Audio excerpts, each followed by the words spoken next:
Good morning, good afternoon, everyone. I hope everyone is well. Welcome to today's Voices of Africa webinar on sexual and reproductive health and rights, which is organized by Afrobarometer, the William and Flora Hewlett Foundation, as well as the David and Lucille Packard Foundation. My name is Mariba, the director for the Ouagadougou Partnership Coordination Unit. We are an initiative out of Francophone West Africa that's aiming to increase the uptake of family planning in 9 Francophone West Africa countries. And I'm delighted to be your moderator today for this session. For most of us, and many of us on this webinar, sexual and reproductive health and rights are key to dignity, gender equality, as well as just more broadly, sustainable development for our countries. And so given the current context that we're in, with many funding being cut, great attacks on freedoms and liberties, we thought it was central and more than ever important to talk and ground policy and advocacy in the lives and the realities of the populations we serve. So today's discussion is going to draw on surveys from the Afrobarometer, findings from 38 countries in Africa that offer a rare and citizen-centered perspective on public attitudes towards women's autonomy, sex education, contraception, and abortion.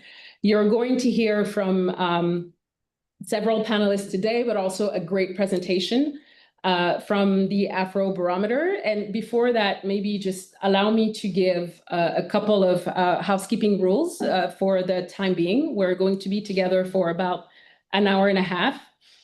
So the webinar interpretation is available in French and in English. So please make sure to click on the globe icon for your preferred language. The session is also being recorded and streamlined live on YouTube. The participants, please feel free to use the Q&A button to send your questions to the moderators, the panelists, or the presentation that's going to be made. And I will be reading some of them online as we're going through the Q&A session at the end of the panel. We're also tweeting live on X, so please feel free to join the conversation and just make the hashtag go viral. They're all available for you to see, hashtag Voices Africa and hashtag SRHR. So it is with great pleasure that I will now introduce Joseph Asunka, who will be giving the welcome address. Joseph Asunka has served as CEO of Afrobarometer since April 2021. He was previously program officer in the Global Development and Population Program at the William and Flora Hewlett Foundation, where he managed a portfolio of grants that support efforts to increase transparency and accountability in fiscal governance and foster citizen participation to improve public services in developing countries. So I will hand the floor over to Joseph for his welcome address. Over to you, Joe. Yeah, thanks so much, Marie. Great pleasure to be here. Good morning, good afternoon, everyone, and welcome to the Voices Africa webinar on sexual reproductive health and rights. Let me begin by extending my appreciation to all of you for joining us this morning, this afternoon, wherever you are. And also a special thanks to the William and Flora Hewlett Foundation, as well as the David and Lucille Packard Foundations for making this important conversation possible. Of course, sexual reproductive health and rights has always been considered and framed as marginal issues, often considered as niche concerns. But we all, joining this webinar know that that is not the case. And Marie said that rightly at her opening remarks. These issues sit at the heart of governance, they sit at the heart of public policy, and they sit at the heart of human capital development. At their core, sexual reproductive health and rights are all about agency, inclusion, and responsiveness from the state. They are about whether people, especially women, are able to make decisions about their own bodies, whether they have the autonomy to decide when and who to get married to, and the number of children to have. And these are at the core of human development, human capital development, and public policy. And this is the reason why Afrobarometer entered this space. As many of you probably already know, Afrobarometer is a Pan-African public attitude survey network. We conduct surveys across about 40 countries on the continent. The main purpose of Afrobarometer is to make sure that citizen voice is part of the debate and the discourse. That is, what citizens are experiencing, what they are thinking, what they are feeling should be part of public policy and decision making. And so when we interacted with the Hewlett Foundation and the Packard Foundation about conducting this survey, we did not hesitate. We took it up almost immediately. And the conversation today is as a result of this positive collaboration. Because even though Afrobarometer's main focus has always been on governance issues, thinking about democracy, governance, sexual reproductive health and rights issues are at the core of governance as well, because this is about human beings and human life and how people are able to manage their own lives to make sure that they become productive citizens within an economy. So as an institution committed to ensuring that the voices of Africans are reflected in policy making, we believe that these debates must be informed by data and evidence. Of course, sexual reproductive health and rights issues are debated across the African continent and globally, and sometimes debated with a lot of passion and a lot of emotion, but sometimes not grounded in evidence.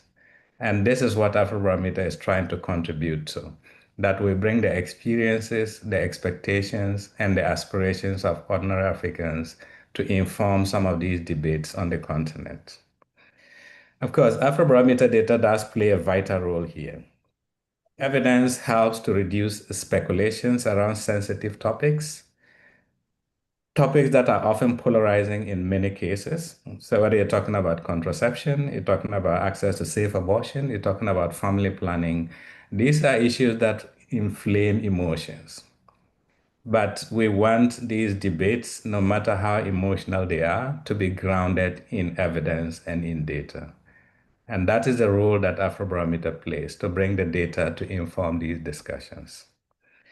More importantly, of course, evidence does strengthen public policy making and advocacy strategies, because simply knowing where people sit, whether opinions and attitudes are converging on certain issues or they are diverging, it allows us to then design advocacy policies that gives us the opportunity to tackle the issue well.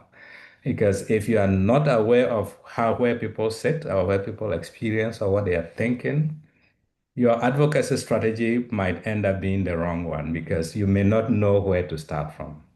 And so if I know that abortion is more acceptable in one country, but that in other countries there's resistance, when I'm designing my advocacy strategy, it has to be tailored to the context and making sure that we can bring the citizens along as we conduct our advocacy, but also more importantly, as we think about public policy. So we are really grateful for this partnership, and then we're grateful to all of you for joining us today. I do hope that the discussions here and the data that you see be useful for your own actions, for your own decision making, and for your own work. And we are always happy to respond to any questions that you may have. So please feel free to reach out if you have questions, if you need any deeper analysis on a particular area. We are more than happy to provide that. But of course, if you visit our website, there's a lot of information there that you can look at and you can use as well. We have lots of insights that have been generated and published on this topic on our website. And we do also have an online analysis tool where you can do the analysis yourself if you want a specific data point that you're not getting from the publications. But as I said, we always welcome people if you do need to reach out to us to get any information on this particular topic. And so with that, all of you, welcome to this event, and I do wish all of us a productive discussion. So I'll turn it back to you, Marie, and thank you for the opportunity. Thank you so much, Joe. And I think it's, and I've mentioned this before, it's so important that you decided to enter this field of SRHR and give the opportunity to advocates to better tailor their messages. And I think for the audience, you'll see the great presentation that's going to follow. And I've had the pleasure and the honor of seeing some of the results. Some I was expecting, some I wasn't, some I was pleasantly surprised by, and thinking, oh, well, then it shouldn't be this hard to get some of the results that we're expecting. But others where I was like, whew, we have a lot of work ahead of us. But those are very good things to know in which countries that we need to tailor the efforts on, certain topics rather than others. And as you said, it's also a great way to take passion and bias out of the discourse that we're having, and making sure that decision makers especially know that this is what their constituency wants and needs and will vote for, and hopefully be able to push forward the agenda. So thank you so much, Joe, for the address. Dear audience, please don't forget to tag the Afrobarometer, the Hewlett and the Packard Foundation, as well as the other panelists here. Their handles are going to be dropped in the chat as well, so we keep the X and social media alive. So without further ado, we will hand it over to a presentation of the findings, which I'm sure you will find very exciting and exhilarating. Then we will move over to the panel. And I'm happy to welcome Mamakuya Amoatum, who is the communications manager at the Afrobarometer.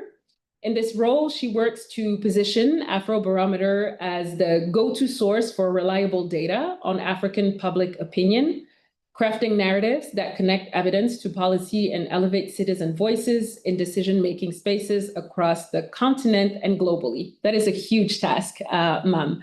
But happy to give you the floor and to hear more about some of these findings. Over to you. Thank you, Marie, and welcome everyone to our very interesting webinar. I'll be sharing our latest findings on SRHR, and I hope we have a great conversation out of that. So I'm ready. If the team is ready.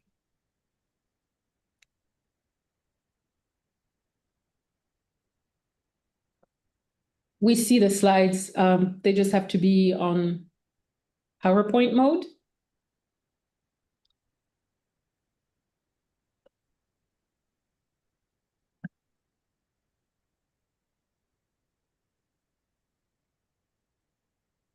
Perfect. Great. So I'm going to be sharing findings on the views on sexual and reproductive health and rights, highlights of Afrobarometer Round 10 survey. Next slide.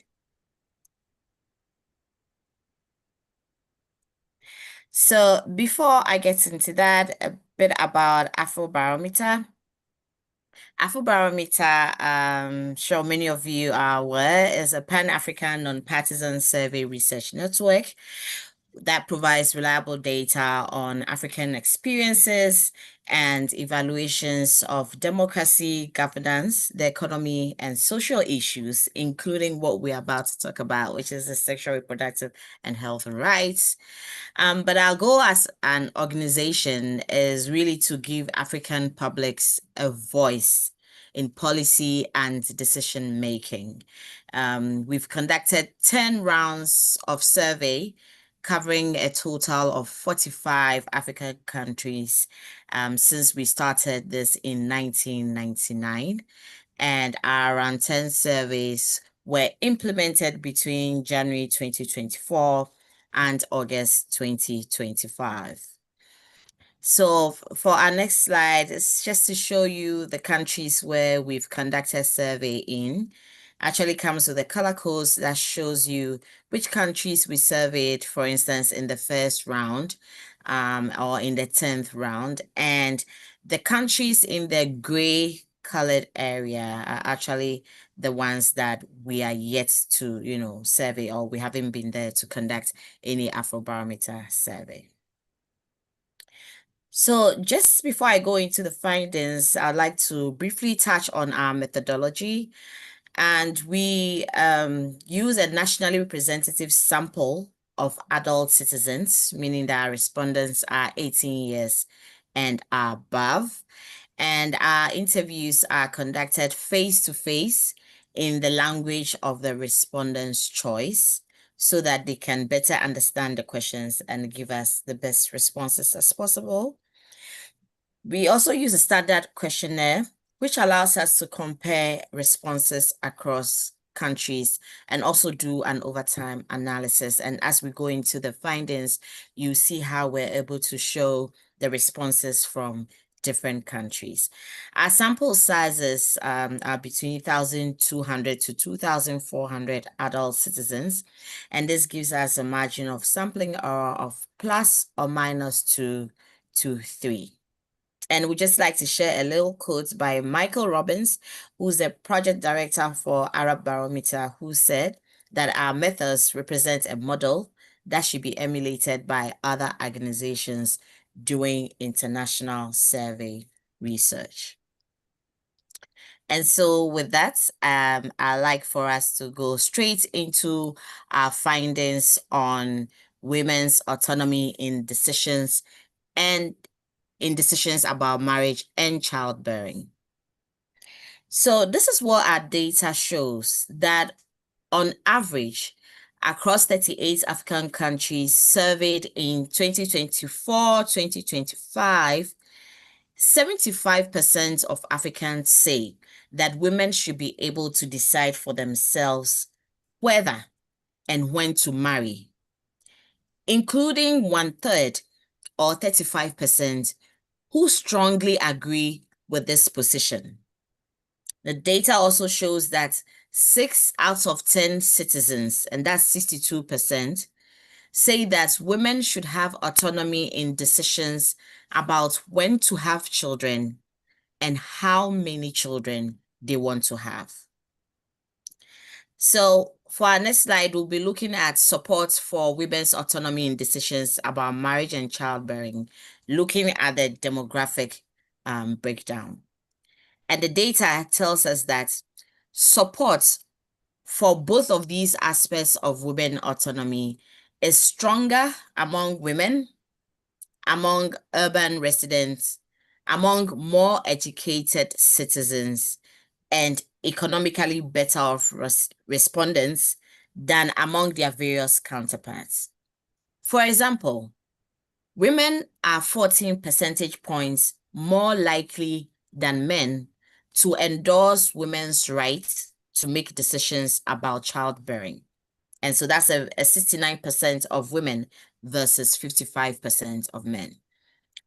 And support increases from 58% among the poorest to 69% among well-off respondents. Again, we see that only 44% of those with no formal schooling agree, compared to 66% of those with secondary or post-secondary education. Now, with regard to marriage, we see that the pattern is similar. Support for women's decision-making exceeds 7 in 10 respondents, except among those with no formal education, and that's at 59%. So let's look at the country breakdown for support for women's autonomy in decisions about marriage and childbearing. The data shows us that views on women's autonomy vary widely by country. So support for women's rights to make their own decisions regarding whether and when to marry is most widespread in countries like Seychelles, in South Africa, in Cabo Verde, in Sao Tome and Principe, and in Mauritius. But we also see that fewer than half of citizens agree in countries like Mauritania and Mali. Now, similarly, for the next slide, when it comes to support for women's rights to make their own reproductive choices, Seychelles, Cabo Verde, and Sao Tome and Principe again top the list, along with Malawi. But in contrast, we see that fewer than 1/3 of respondents in Mali, in Senegal, in Guinea, in Mauritania, and the Gambia supports women's autonomy in reproductive choices. So now let's turn our attention to what our data shows on school reentry for pregnant girls and the teaching of sexuality in schools or sexuality education. So on average, across 38 countries, 4 out of 5 Africans, and that's at 81%, are in favor of allowing pupils who become pregnant or have children to continue their education. Now, that includes majorities in all the countries that we surveyed. Let's look at the demographics and the country breakdown on this issue. So we see that support for this position, which is to allow girls, to stay in school whether they are pregnant, is consistently high across our key demographic groups. I guess the most notable distinction is the high support from citizens with post-secondary education, and that's at 85%, compared to those with no formal education, and that's at 72%, which is pretty high if you ask me, because that's 7 out of 10 of those who have no formal education. In terms of country breakdown, we see that this view is most widely shared in Gabon at 97%, in Zambia at 95%, and in Cabo Verde at 93%. Now, our next slide talks about whether schools should teach sexuality education. So again, the data shows that on average across Africa, about 73%, and that's 3/4 of Africans, endorse the teaching of sexuality education in schools. Now, support for sex education is stronger among youth, that is 75% of those aged 18 to 35 years, than among their elders, which falls between 70 to 72%. And support increases with educational attainment, ranging from 60% of those with no formal schooling to 80% of those with post-secondary qualifications. Again, we see that urbanites and wealthier citizens are slightly more likely to support sexuality education than rural residents and those experiencing high levels of poverty. If we look at the country breakdown on the same topic, we see that across countries, support for sexuality education in schools exceeds 9 out of 10 citizens in countries like Madagascar, in Cabo Verde, in Mauritius, Seychelles, Botswana, and Eswatini. Again, in contrast, only 14% of Moroccans favor sexuality education in schools, while 40% are opposed, and 46% actually decline to express an opinion on the issue. Mauritania is the only country registering overwhelming opposition, and that's 74% of respondents who oppose to sexuality education. Now, with that, we'll turn our attention to African citizens' views on access to contraceptives. So we asked our citizens to tell us whether they agree or not as to whether contraceptives should be accessible to people regardless of their age or their marital status. And what does the data tell us? The data tells us that on average across 38 countries surveyed in 2024, 2025, a majority, and that's 58% of Africans, endorse the idea of making contraceptives available to anyone who is sexually active, regardless of marital status. However, opinion on making contraceptives available to everyone, regardless of age, is divided almost equally, because from the data, we see that 49% approve and then 45% actually disapprove. Let's still stay on contraceptives and look at the demographic breakdown of that. The data shows us that while men and women hold fairly similar views on making contraceptives accessible to everyone, regardless of age or marital status, urbanites, those in urban areas, and youth are somewhat more open to the idea than rural residents and seniors.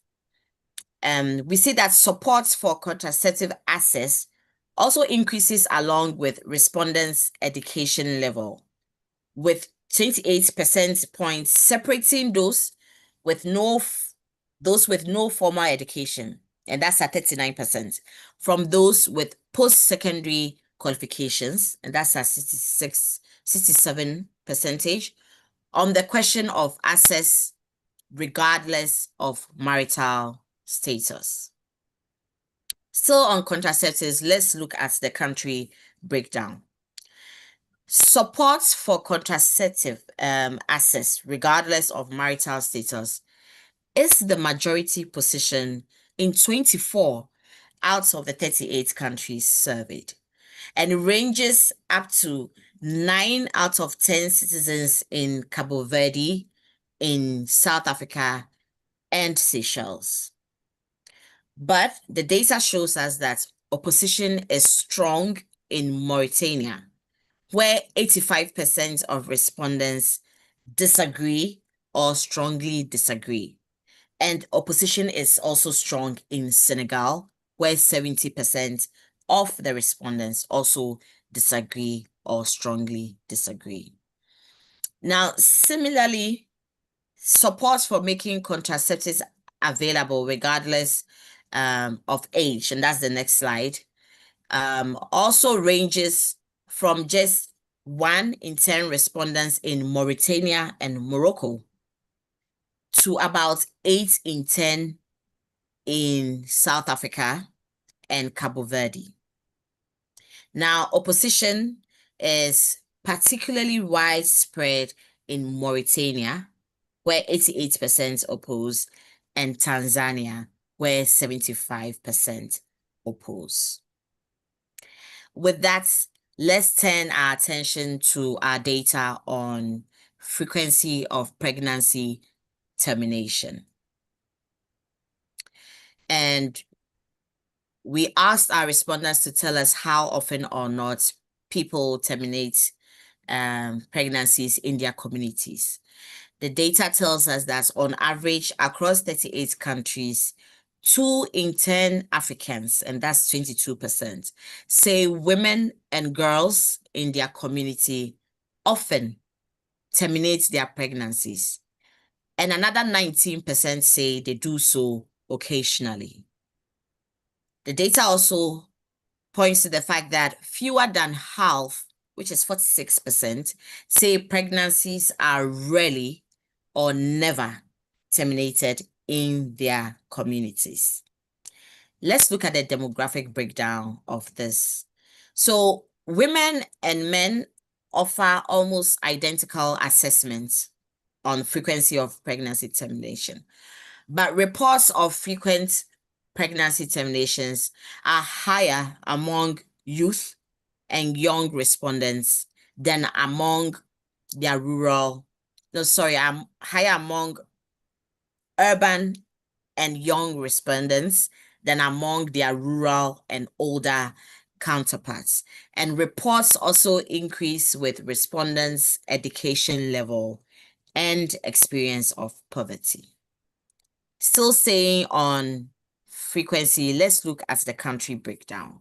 Among African countries, reports of frequent pregnancies are highest in Malawi at 83%, Gabon at 69%, and Cameroon at 63%.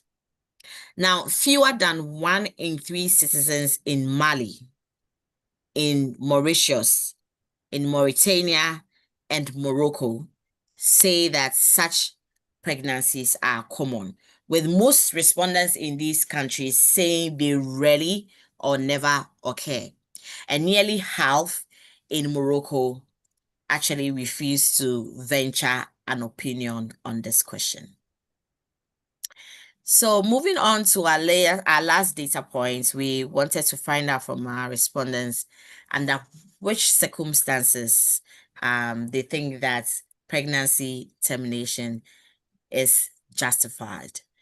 And the data shows us that a majority of citizens say abortion is never justified in cases where the pregnancy is unwanted, and that's at 69%. Or in cases where the mother is economically unable to care for a child, and that's at 65%. But if you look at the other side, we see that a majority, which is 63%, think abortion is sometimes or always justified if the mother's health or life is at risk. And about half, that's 48%, also say the same if the pregnancy is as a result of rape or incest. And if you look at justification, you see that younger Africans are somewhat more likely than their elders to see abortion as justified for any of these reasons. Though the general pattern of acceptance for health reasons or reservations or opposition for other reasons also seem to hold true. Again, women and men hold very similar views regarding the justification of terminating a pregnancy. But even in the case of rape or incest, women are only 3 percentage points more likely than men to see abortion as justifiable. And that's 50% versus 47%. So, in conclusion, what is our data saying? Our data shows that most Africans support the rights of girls and women to make their own choices about marriage and childbearing. The data also shows that most citizens also believe that girls who become pregnant should be allowed to continue their schooling, and that schools should provide comprehensive sexuality education to help young people make informed decisions about their health and relationships. Now, when it comes to contraceptives, we see that a majority of Africans say contraceptives should be made available for anyone who is sexually active, regardless of marriage, while about half say they should be made available regardless of age. And on our last point, our data shows that there are mixed feelings on abortion. Majorities say abortion can never be justified in cases where the pregnancy is unwanted or where the mother is economically unable to care for a child. But most citizens think abortion can be justified if the mother's health or life is at risk, and about half say the same if the pregnancy is a result of rape or incest. Thank you so much. This brings me to the end of our findings on SRHR. And just like Joe said, we encourage you to visit our website, www.afrobarometer.org, to do your own analysis using our online data analysis tool. Thank you. Over to you, Marie. Thank you so much, Akuya, for this wonderful presentation and It's great that you were able to unpack these results for us common folks. I think it's never an easy task once you get these results and studies to be able to translate it in something that's understandable to the masses. So thank you for all the efforts, and the webinar is one of them, to be able to democratize these results. And there's no use in having all of these surveys and these results if we're not aware, or the right people, the right audience are not aware of it. I hope everyone found it interesting as I did.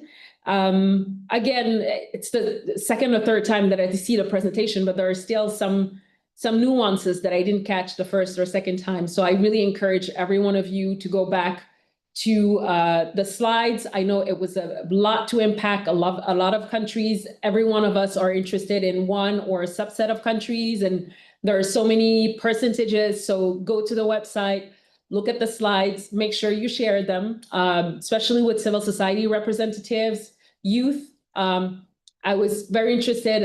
I'm not surprised about this dichotomy between the rural versus urban, senior versus youth, and again, encourage youth to take matters into your own hands. This is your sexual education and your reproductive rights. And most of the seniors are making the decisions. So if there's a dichotomy, obviously, as much as you're involved, you can make change happen. So really encourage you to do this. Also seeing that in Senegal, 70% of the people surveyed thought and disagreed with contraceptives being available for everyone, yet a lot of the countries are advocating for comprehensive sexual education for all. So there's contradictions in some of these answers, and that just goes to show how taboo and complicated these matters are, because they're very social and personal, and there's a lot to unpack there. So thank you so much for the great presentation. Joining me now, and please keep asking questions. I see a bunch of them on the Q&A. Some are being answered, some will be answered right after we're done with the panel. But joining me now are four wonderful panelists who are experts in their own fields, and who will discuss with me the current environment around SRHR, some of the opposition we're facing, and the big question around funding that's available for SRHR, and some of the ways we can alleviate some of the challenges that our community is currently facing. So I'm going to welcome first and have a brief presentation for each of them. Temple Cooley is the director for the Global Reproductive Health Initiative at the David and Lucille Packard Foundation. She has over 2 decades of experience in global health, including philanthropy, fundraising, project leadership, and technical assistance. She's currently director and was previously serving as a program officer and led the initiative strategy development and grant making in Africa. Welcome, Temple. Our second panelist is Fadekemi Akinfaderin, Chief Global Advocacy Officer for FOSS Feminista. She has led the organization's Global Advocacy for Change unit. She's a feminist thought leader and connector in women's sexual and reproductive justice movements, with intersectional feminist voice and deep experience in movement building and trust-based grant-making energies for FOSS Feminista's national, regional, and global advocacy work and partnerships. Welcome, Kemi. Third panelist joining us is Kadiatou Sow. She is a feminist leader and strategic advocate for sexual and reproductive health and rights in Francophone Africa. She serves as director of Le Centre Audace, a regional organization that coordinates and strengthens the movement advocating for access to safe abortion across Francophone African countries. And last, joining me, but not least, is Memory Kachambwa. She is a Pan-African intersectional feminist, gender and women's rights activist with deep experience in organizing and advocating for feminist policies at the regional, national, and international levels. She's a seasoned cross-cultural thought leader and strategist, bridging national, regional, and global women's rights networks with policy leaders. It's a pleasure to have you all. I know you've all heard these great results, so please feel free in your answers to also talk about some of maybe the reactions you have to some of the findings that we heard. So I'll start with you, Temple. We've just heard this excellent presentation from Akwiya on findings from the last round of surveys and perceptions around SRHR. Curious to know, why did the Packard Foundation decide to co-fund this research along with the Hewlett Foundation? Thanks, Marie. And I'll just start off by saying it's an honor to be on this panel with so many heroes of mine. And also a big thank you to Afrobarometer for organizing today and for leading on this research. To answer that question, maybe I'll just start off for those who don't know the Packard Foundation by saying that we have a long history of supporting reproductive health globally. And that history is really rooted in a belief that when people have autonomy over their reproductive lives, it is better for their health, for their family's health, and for their opportunities and equity generally. We launched a new strategy a couple of years ago, and some of the things that we considered in developing that strategy are really underscore why we made this investment with the Hewlett Foundation to Afrobarometer. So at the time, we were thinking about the fact that governments are facing really increasing demands and pressure for what are ultimately limited public resources. And there are questions about what to prioritize, and does reproductive health remain a priority in this moment where there is a lot of change in the world.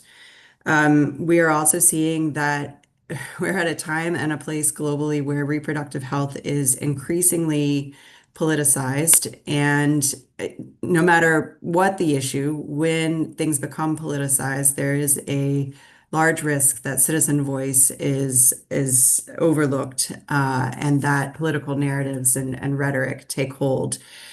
I think linked to that politicization, we've all seen, everyone on this webinar can probably point to examples of mis and disinformation.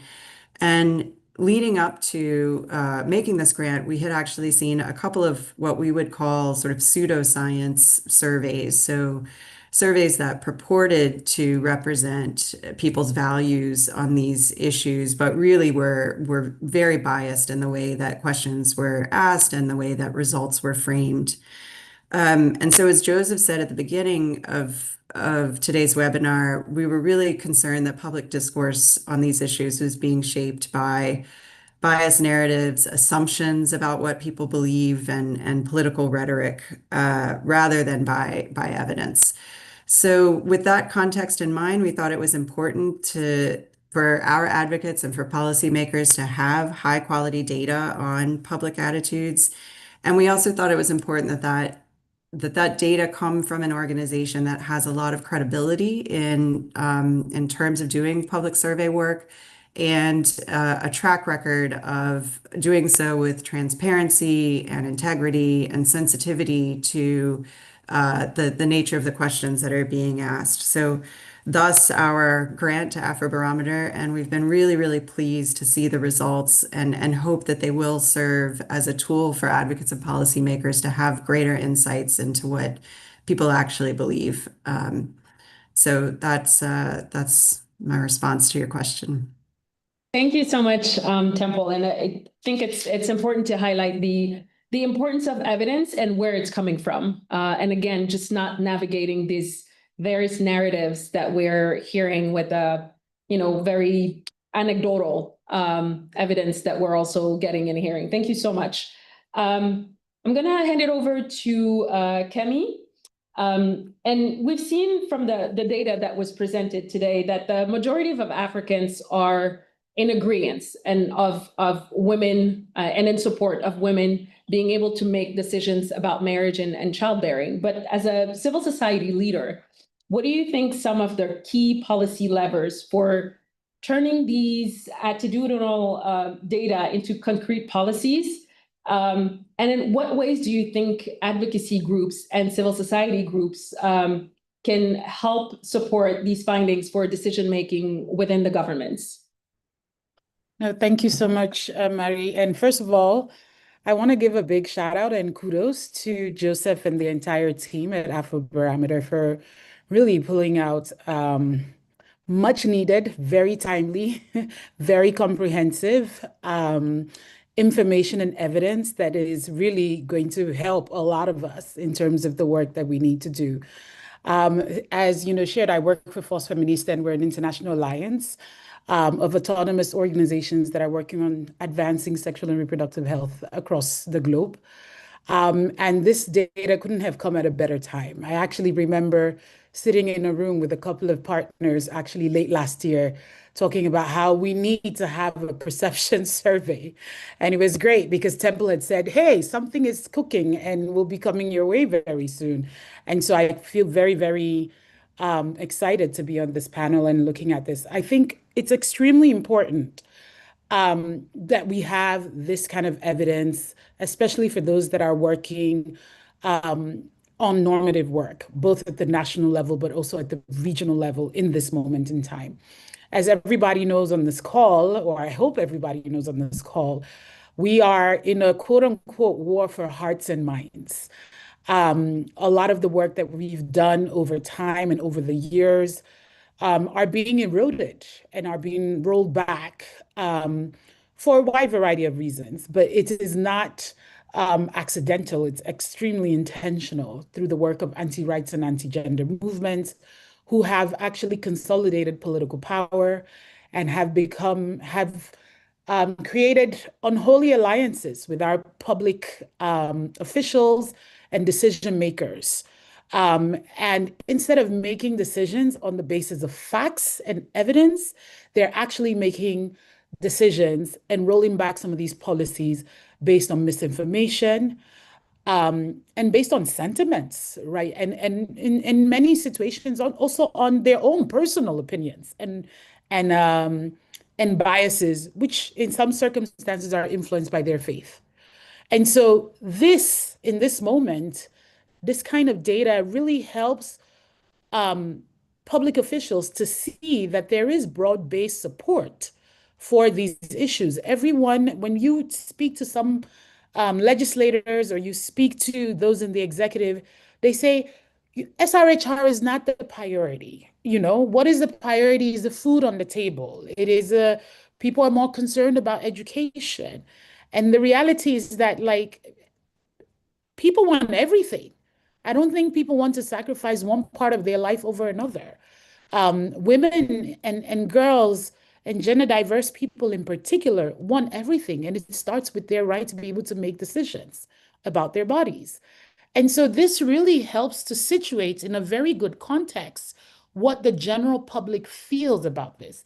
There is also a lot of data that threw me off as well, just like you, Maria. And I was like, I'm sure like everyone else, I was literally like, where's Nigeria in this list? Where's Nigeria in this list? I'm sure everybody was doing that for their own country as well. Right. I know that that was the case. And there were some countries that really surprised me here. But I think, you know, as shared by Mame, the fact that we have, you know, some consistency, right, in information is really important for us to get this out there as activists, as a civil society organization, and really show that there is support for this issue, and hence resourcing needs to back it up. The frameworks need to back it up because this is a priority. Was it last year, 2004, 2005 was declared the year of the great elections, right? Everyone was, seemed like majority of the world was going to the ballot. And we know that the issues of SRHR has been a wedge issue when it comes to elections. I don't want to use the US as an example, but we've also seen it on this continent in Africa as well. And so this helps us a lot to be able to say, well, this is a political issue. Our bodies are political. We know that. Feminists have said that for the longest time. But now we have evidence to be able to say, yes, it is political, and majority of Africans are in support of these issues in its various manifestations. And so I think it creates an opportunity for us to build citizen power. This is something I've been calling for. It creates a great opportunity for us to build citizens' power, to hold elected officials accountable for the social contract that we have with them, and to ensure that they're delivering on social services, delivering on prioritizing issues of SRHR as a key, as Joseph said, a key priority in human capital development. Let me use government terminology now, not feminist terminology at this point.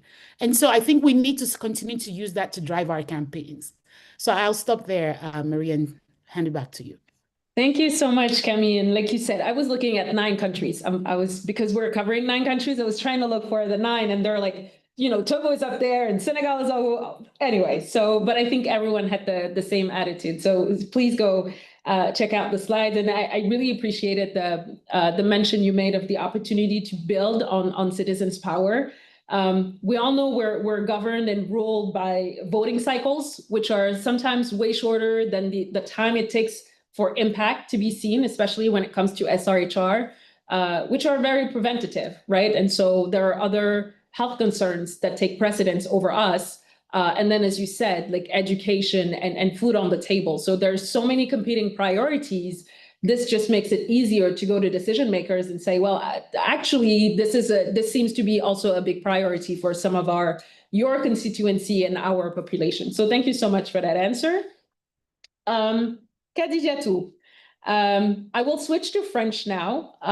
Please, so bear with us, and the interpretation is available. Khadijatou, je pense qu'on a vu dans les diapos et la présentation qui a été faite, parfois une vive opposition à l'avortement, le droit à l'avortement, parfois des réponses assez contradictoires par rapport au droit à la femme de pouvoir se prémunir de l'autonomie de son corps. Mais ensuite, quand la question est posée par rapport à l'avortement, les réponses sont très différentes, excepté dans le cas où il y a danger sur la vie ou la santé de la mère. Comment est-ce qu'une initiative comme le Centre Audace arrive à couvrir autant de... Je pense que dans le spectrum de la santé sexuelle et reproductive, c'est certainement l'avortement qui a le plus de chemin à faire, parce qu'il y a encore plus de barrières que dans les autres domaines de la santé sexuelle et reproductive. Comment est-ce que le Centre Audace peut transformer ses attitudes publiques et ses challenges en décisions politiques de plaidoyer? Merci beaucoup, Marie. J'étais très contente de voir les résultats de ce sondage parce que c'est effectivement notre quotidien en tant que centre audace de naviguer sur ces différentes divergences d'opinion quand on parle du droit et de l'accès à l'avortement. Donc, merci à Afrobaromètre pour l'opportunité de discuter de ce sondage pertinent à travers ce panel. Donc, nous, en tant que mécanisme de coordination supportant l'ensemble des partenaires qui travaillent sur le droit et l'accès à l'avortement sécurisé en Afrique francophone, comme je le disais, on navigue très souvent sur les 2 dynamiques qui peuvent ressortir au sein du mouvement et même au-delà. Donc, tel que les résultats du sondage le présentent, une majorité accepte l'avortement lorsque la vie ou la santé de la mère est en danger en cas de viol et d'inceste. Mais donc, dès qu'on parle du droit à l'avortement reconnu pour toutes les femmes et pour toutes les filles, l'adhésion devient vraiment très, très fragile. Cependant, pour nous, au Centre Audace, on a toujours été clair sur ce point de vue-là. L'accès à l'avortement sécurisé reste et demeurera un droit humain fondamental. C'est un droit qui est lié à la santé, qui est lié vraiment à la dignité et qui s'appuie sur des engagements juridiques que nos États ont déjà pris, notamment à travers le protocole de Maputo. Et ça, c'est notre position de principe. Alors, mais notre responsabilité, elle est aussi stratégique, malgré que nous ayons cette position de principe-là. Parce que nous évoluons dans la région d'Afrique francophone et qu'en Afrique francophone, l'acceptation du droit à l'avortement est profondément influencée par des considérations culturelles, des considérations religieuses, mais également des réalités sociopolitiques. Donc, nous ne pouvons pas avancer en tant que centre, mais en tant que mouvement également, comme si ces dynamiques n'existaient pas. Alors, nous naviguons entre ces 2 réalités et notre rôle n'est bien sûr pas de nier ces réalités, mais notre rôle est de les transformer en levier d'action. Ce qui veut dire que nous partons sur des consensus existants. D'ailleurs, j'étais très contente d'entendre au début, lors de l'introduction de Joseph, sur le fait que les résultats de ce sondage-là pourraient être effectivement des argumentaires de plaidoyer pour nous qui travaillons sur ce volet-là. Donc, nous partons du postulat selon lequel si la société accepte que la vie et la santé de la femme doivent être protégées, alors assurons-nous dans un premier temps que cela soit effectif, ce qui n'est pas totalement le cas pour l'instant. Donc, pour ce faire, en tant que mouvement, nous travaillons à clarifier les textes. Nous travaillons également à former les prestataires de santé, à réduire la stigmatisation sur le droit à l'avortement. Comme tu le disais, Marie, c'est l'une des thématiques DSSR qui a le plus grand chemin à faire. Et nous travaillons également à faire appliquer les exceptions déjà prévues par la loi. Pour nous, ceci constitue déjà des jalons d'avancées concrètes. Mais en parallèle, nous travaillons également avec des évidences. Les faits sont simples. La question de l'avortement, lorsqu'elle n'est pas encadrée et sécurisée, ce n'est pas comme si le recours à l'avortement disparaît. Au contraire, le recours à l'avortement devient clandestin. Et lorsque nous sommes en face d'un avortement clandestin, il entraîne des complications graves. Je me passe vraiment tous les détails en lien avec les complications. Mais on sait que cela touche directement la vie des femmes. Et cela a un coût important également pour les systèmes de santé. À partir de là, le débat change et le débat changera davantage maintenant que nous avons également ces données sur lesquelles nous pourrons nous appuyer. Il ne s'agira plus simplement d'idéologie, mais il s'agira de responsabilité publique. Comment est-ce que nous créons le débat autour de la responsabilité publique quand on parle de l'accès à l'avortement sécurisé dans la région d'Afrique francophone? Les États ont la responsabilité de créer des cadres sécurisés. Les communautés ont la responsabilité aussi de ne pas laisser les femmes et les filles risquer leur vie dans la clandestinité.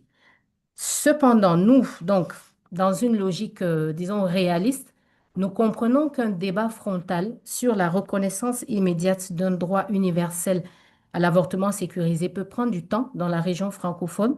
Cela implique que dans certains contextes, nous abordions la question du droit à l'avortement sous différents angles. Ça peut être des angles en lien avec la santé publique, des angles en lien avec la prévention des décès maternels dans la région. Mais cela ne signifie pas que nous renonçons au principe. Ça signifie vraiment que nous avançons avec méthode, avec stratégie. Et en tant que coordination régionale d'un mouvement qui réunit 22 pays de la région francophone, notre rôle est vraiment stratégique. Nos partenaires assurent la mise en œuvre et nous créons les conditions. Nous créons les conditions politiques, nous créons les conditions juridiques et nous créons les conditions techniques favorables, comme nous allons le faire prochainement avec une table ronde de haut niveau sur le protocole de Maputo pour justement relier les engagements régionaux avec les réalités sanitaires de ces différents pays. Et c'est ici que nous arrivons à établir un lien concret entre le plaidoyer pour le droit et l'accès à l'avortement avec les politiques plus larges en matière de droit en santé sexuelle et reproductive. Parce que l'avortement sécurisé ne peut pas être un plaidoyer isolé. Nous sommes conscients que le plaidoyer pour le droit à l'avortement sécurisé s'inscrit dans un plaidoyer intersectionnel. Donc, lorsque l'on parle de l'accès à la contraception, lorsqu'on dit que l'accès à la contraception est limité, ça veut dire que les grossesses non planifiées augmentent. Lorsque l'on parle de l'éducation sexuelle complète qui est absente, ça veut dire que les adolescents et adolescentes sont les plus exposés.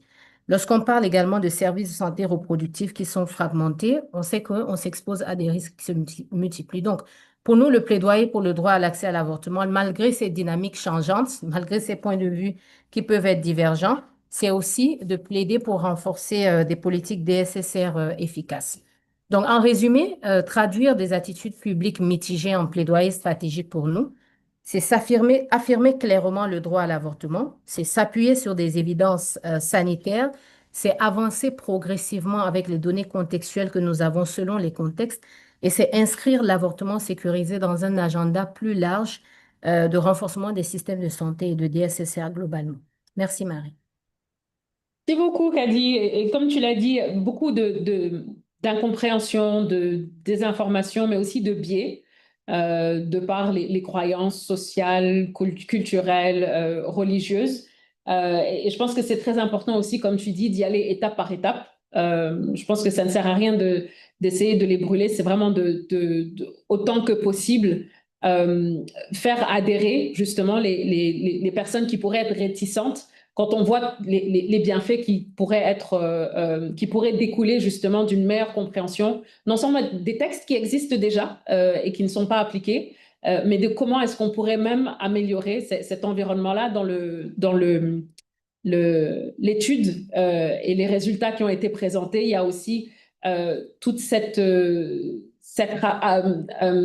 acceptation qu'il y a par rapport au droit à la jeune fille de retourner à l'école, par rapport aux grossesses en milieu scolaire, qui sont un problème, qui posent problème. Et donc, même ceux qui travaillent dans l'éducation auraient tout à fait intérêt à aussi pouvoir collaborer sur ces enjeux-là. Voilà. Merci beaucoup, Kadi. I will switch back to English so we get the question to Memory. So please follow through. Memory, as you know, working on the regional body, clearly SRHR is being under attack on the global stage. And there are currently strong headwinds against abortion, which we just talked about with Kadi. But according to you, what do you think are the most effective ways that you've used to counter misinformation and to build resilient advocacy ecosystems? Thank you so much, Mari. And also let me echo and congratulate Afrobarometer and the folks for this research and this information and this data. We know Afrobarometer are doing a lot in the democracy space, so it was so refreshing to find a body like Afrobarometer talking about SRHR. And like Kemi said, it's political. So I think this is the kind of work and evidence we want to see for our advocacy work, and because it's situating sexual reproductive health and rights, body law autonomy and agency as a political and a democratic issue. So we as Femnet have been doing quite a lot in terms of the different tactics that we work collectively as a movement at global level, regional level, as well as at the national level. But I think it's important to really start when you talk about anti-rights and to say what is it really and how does it operate, particularly on the continent? And I think one thing which is important is that we all know that it's coordinated, it's funded almost 5 times much more than the movements that feminist movements, grassroots women's rights movements, youth movements as well. It's also very political. And we know that it's also transnational. It works across, and ideologically, they've been really pushing. And of course, most of it is imported ideology from the Western, from the US, from European anti-rights narratives, who bring these narratives and ideologies to the African context.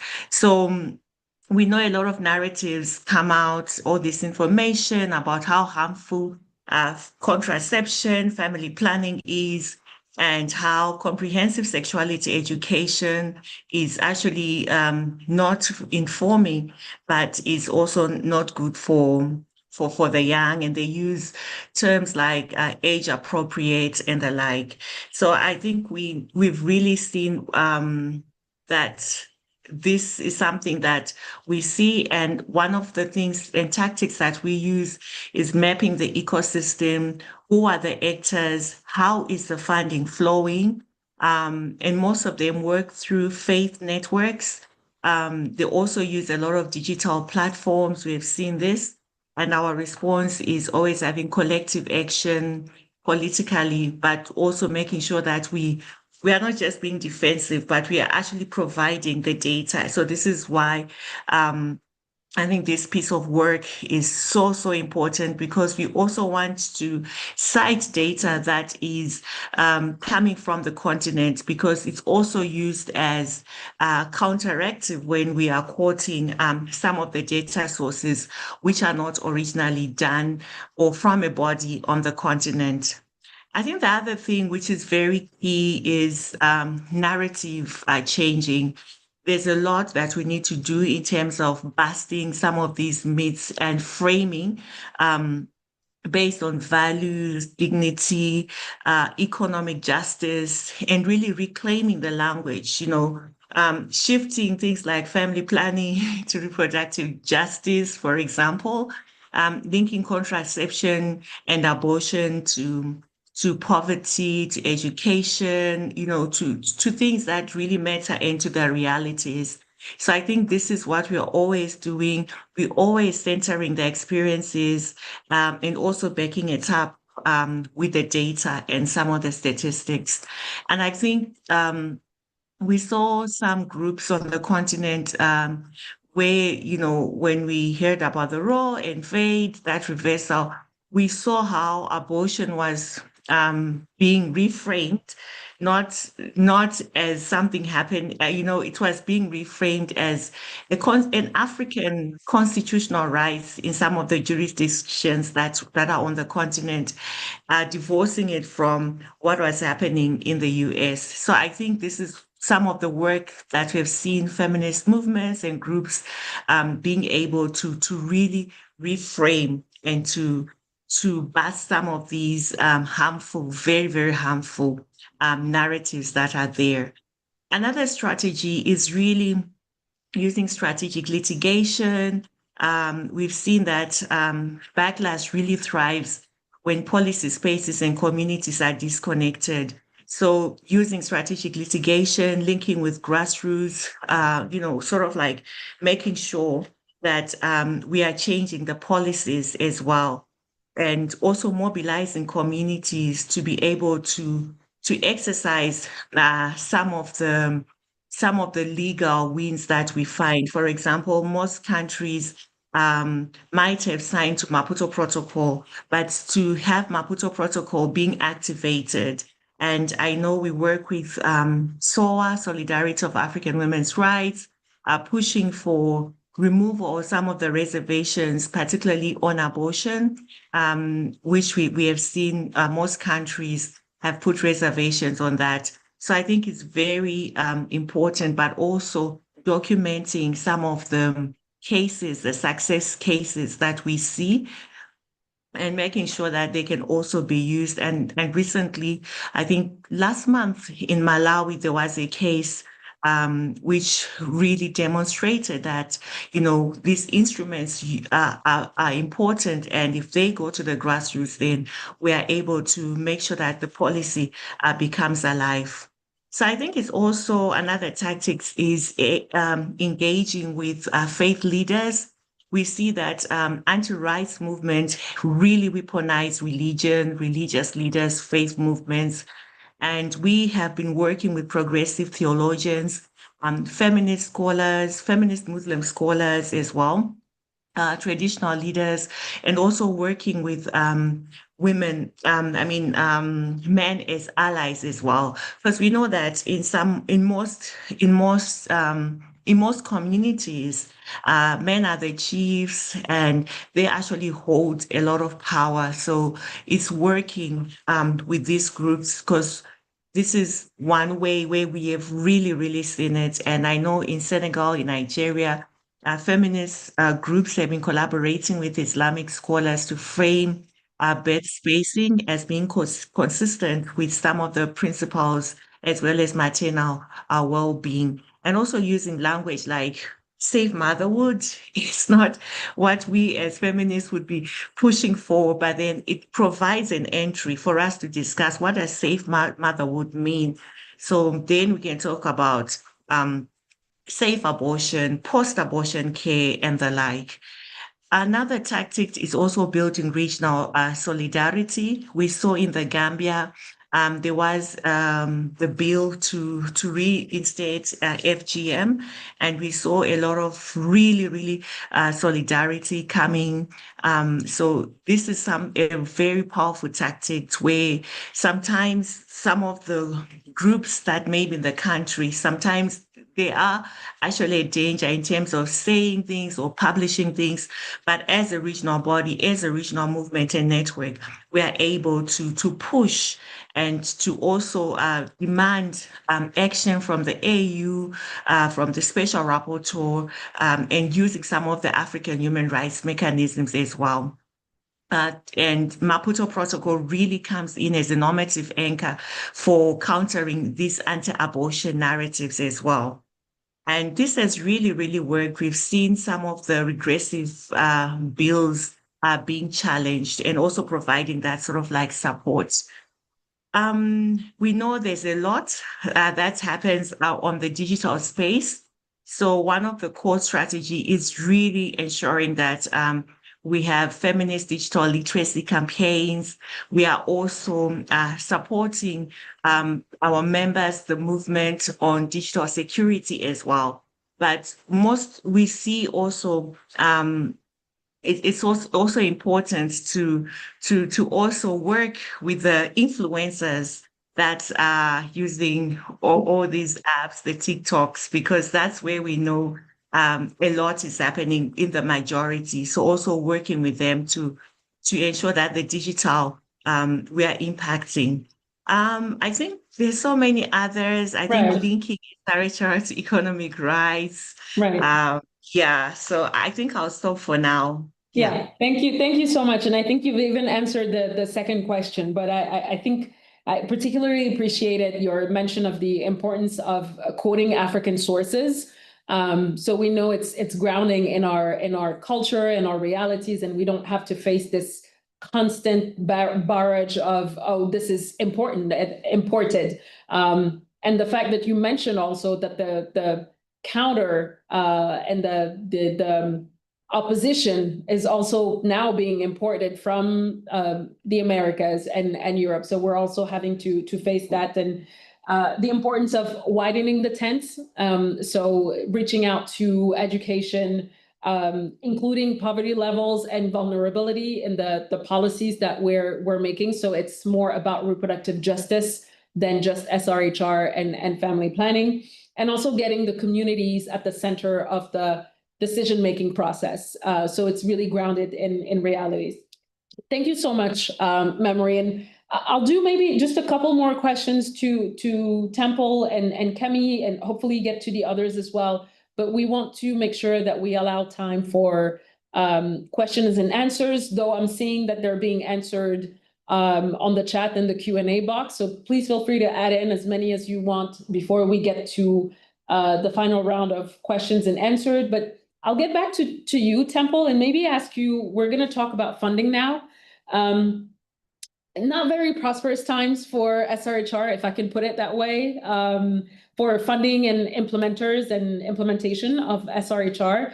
How is your foundation and others adapting grant making in SRHR to make sure that we are keeping some of the hard-earned gains, and also protect strategic investments that were made in SRHR? Yeah, thanks for that question.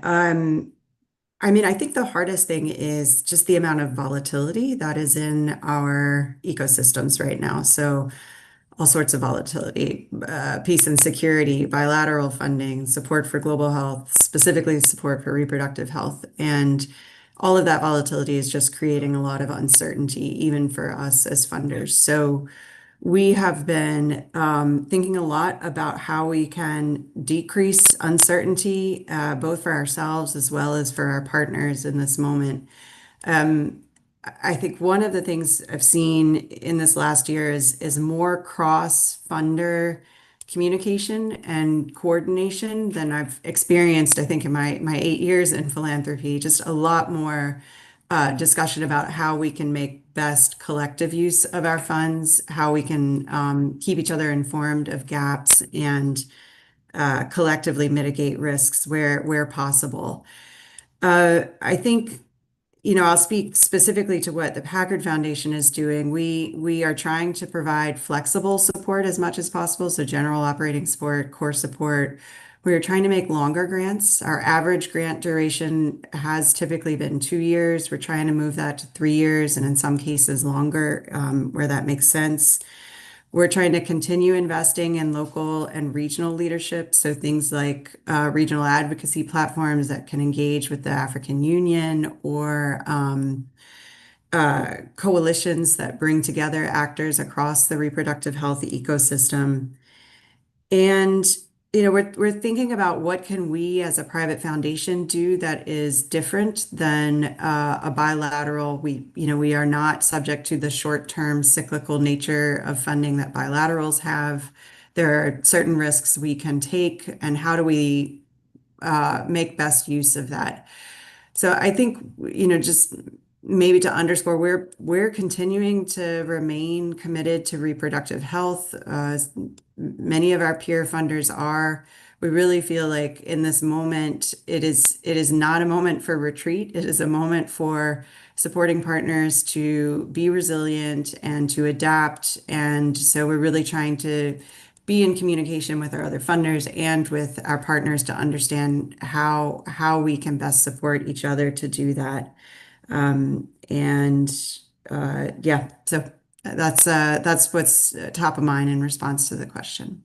Thank you, Temple. Can I say thank God for philanthropy funds flexibility? I think OPCU is a testament to that. We're funded by the Gates, the Hewlett, and the Packard Foundation, and this has been extremely helpful for us having that flexibility that, as you said, bilaterals don't always have. I think just being, at least that's what we've seen on the OPCU, as encouraging as possible to have sustainable programs and being able to transfer some of the competencies, the funding, to the local organizations is also, I think meeting the moment also means giving the possibility for local organizations and leaders to take power into their own hands and taking the buck a bit further, if I can say it that way. I'll now to Kemi, and maybe we'll try to keep the answers as short as possible, exactly like Temple did. So Kemi, just given the discourse and some of the disparities that we've seen between some of the decision makers and the public, how do you reconcile those SRHR messaging for both parties to be able to meet somewhere in the middle and able to further some of the policies?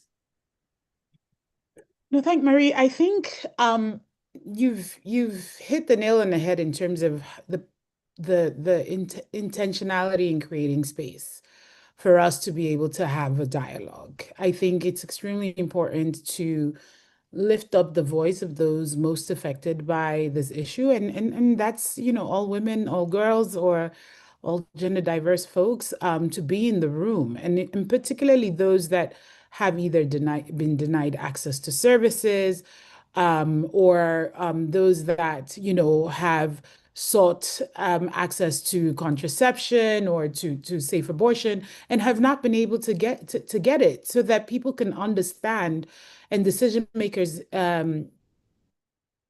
particularly understand what those barriers are, and to be able to frame this even within a context that, if people say that they support this issue, it's also because they also want to have access, right? Like, they're not talking about it in the abstract for someone else. They're also referring to it for themselves. And I think that that's really going to help us to be able to shift the needle. But we need to do more. I mean, you highlighted, Marie, that it's so interesting that you saw that you were not surprised that in the urban areas that, the perceptions and the opinions were quite more favorable than in the rural areas. But it also I actually want us to, as a community, to take credit for that. It shows where we have invested, where we have done a lot of work in terms of interventions. And it's also illustrating to us through the survey where we need to do more work, you understand? And where we need to get out to be able to educate, to inform, to influence, to change perceptions, so that we can have a much more robust community, country, etc., that supports these issues and can put pressure. I see this as an opportunity to also use this as a tool to hold governments accountable, to hold decision makers accountable, and to really push them, especially, in this time of where we're seeing that rollback. So really, it's about dialogue. It's about insider, outsider strategies, putting this in front of those that are physically in the room, that are part of that decision makers, but are also on our side. We have many feminists that are on the inside now, and we need to do both. Work with them internally, and then those of us that are the noise makers, as I call ourselves, Right. Memory, myself, we shout from outside and continue to put the pressure. Right. Thank you so much, Kemi. And again, space and dialogue, that's what we need. I know there's a tendency more and more to shy away from these dialogue spaces and thinking that we've said it all. We haven't. And again, being able to widen the tent and bring allies from others. I mean, for a long time, for example, the OP didn't work with feminists, and we've tried to change that as we're going forward, because it just doesn't make any sense, right? That we're talking about SRHR and that we don't have space for feminists in our movement. And again, like you said, seeing progress in some of the results that were presented here, that's like, it's progress. We've been investing in urban areas, and so that's where we saw most of the progress. So that's also what's transpiring out of these results. So being able to celebrate that. Thank you. Kadi, je vais retourner en français. Et peut-être pour rester sur une note positive, quelles sont les opportunités que toi tu vois au sein du centre Audace pour pouvoir étendre votre mouvement? Je pense que tu en as parlé rapidement tout à l'heure, mais peut-être quelques points un peu concrets, si on va essayer d'être concis en 2-3 minutes. Mais quelles opportunités tu vois pour lesquelles tu ressens de l'excitation, ou tu penses que voilà, ça c'est vraiment une opportunité de pouvoir élargir notre mouvement et avoir un peu moins d'opposition, en tout cas?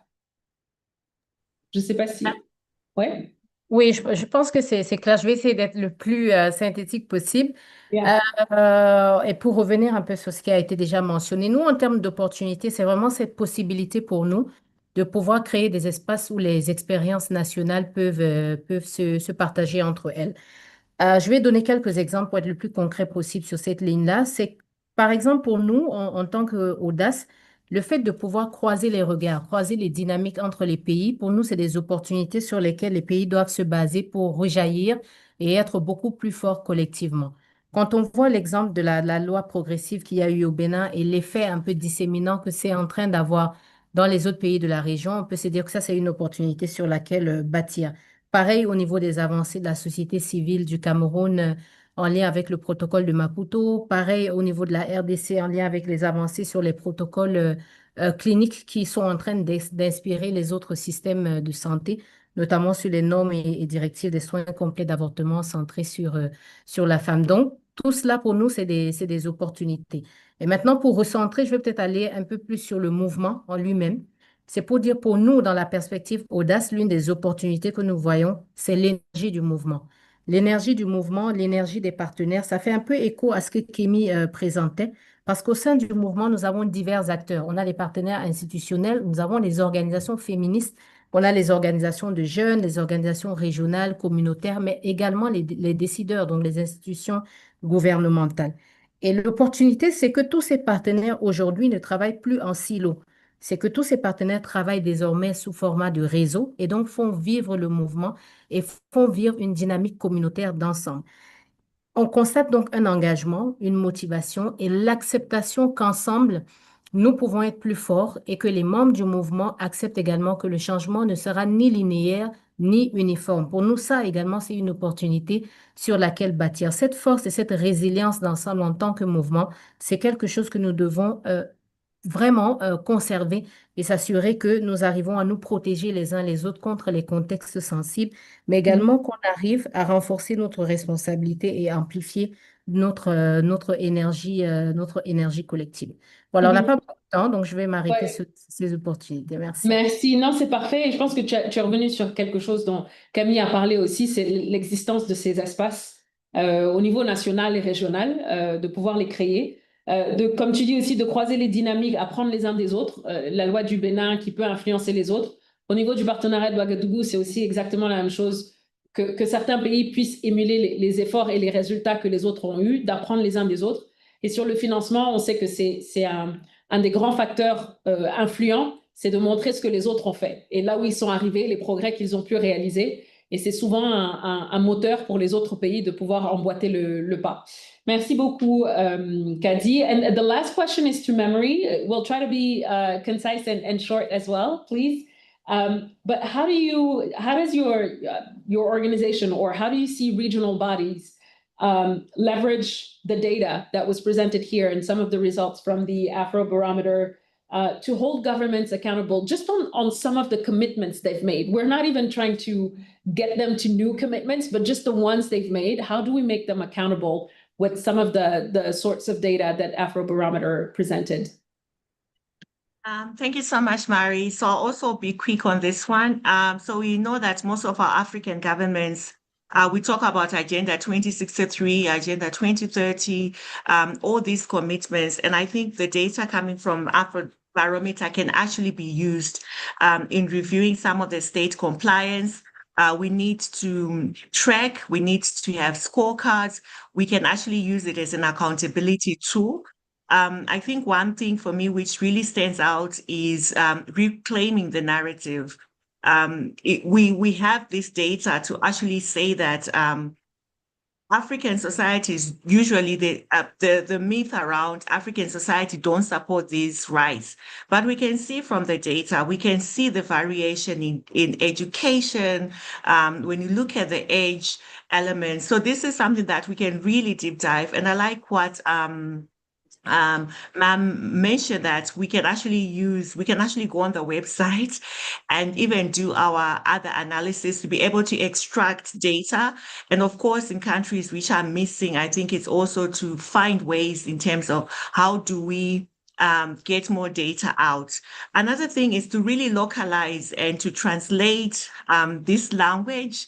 So I think that's where we come in terms of how do we break down a statistics is just a number, but what does it mean? If you have 23% perception of girls who are educated, who actually support abortion vis-a-vis some of the perceptions, what does that really mean? So matching the data that is coming out with lived realities, I think that's something that really needs to move on with this as well.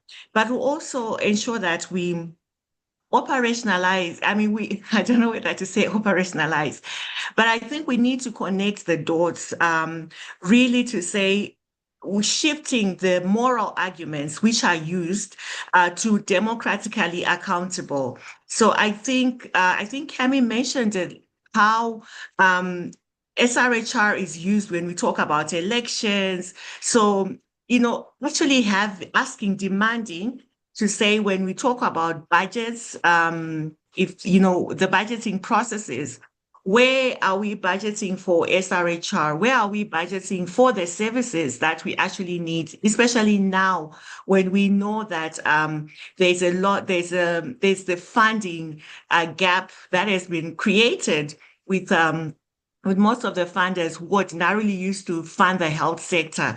So I think those are some of now we have some of this data which we can now use to claim the rights. So I think for me, it's really making sure that these commitments just don't become hearsay, but they're actually translated into policy, are actually budgeted for, and that we actually turn the silence that we see, the inaction, into measurable failure. So we must be able to say, as bodies, we have failed more than 50% of the populations of the people, of African citizens, by not addressing, by not financing, and by not being accountable to sexual reproductive health and rights. So it should be really, really be politically costly to ignore women's rights, in particular sexual reproductive health and rights.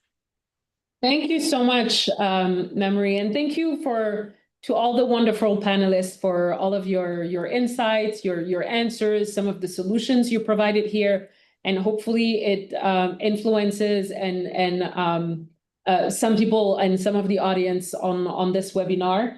And I just really, I think one of the points of the webinar was to be able to link all of this together, the policy aspects, the advocacy, the government leaders, decision makers, with the civil society and the youth, and all the different components that are needed to advance some of our objectives.